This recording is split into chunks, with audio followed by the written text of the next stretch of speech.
রাতের রহস্যময় সান্নাল বাড়ি। বীরভূম জেলার এক ছোট্ট গ্রাম বেলারানা।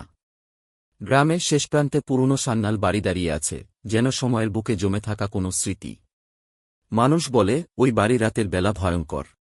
কেউ সেখানে থাকলে অদ্ভুত আওয়াজ শোনা যায়। এক সন্ধ্যায় গ্রামের তরুণ অভিক ও তার দুই বন্ধু চ্যালেঞ্জ হিসেবে সেই বাড়িতে রাত কাটানোর সিদ্ধান্ত নিল। পিঠে টর্চ আর মোটা কম্বল নিয়ে তারা পৌঁছাল।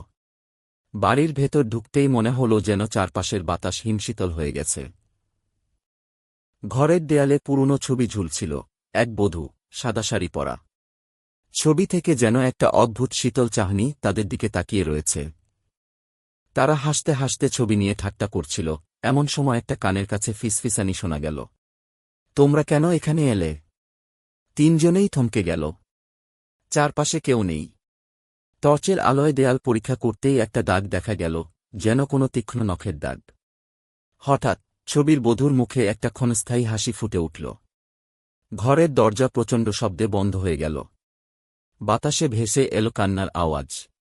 একসময় তারা বুঝতে পারল, বধূর ছবির নিচে একটা মাটির তলা আছে।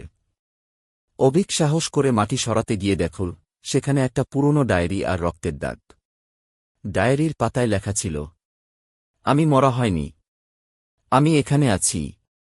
তারপর ঘরের ভেতর হাড় হিম করা ঠান্ডা নেমে এল। অভিক আর তার বন্ধুরা দৌড়ে বেরিয়ে এল।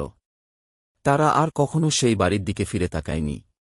গ্রামের মানুষ বলে, সান্নাল বাড়িতে আজও সেই বধূ তার প্রতিশোধের অপেক্ষায় আছে।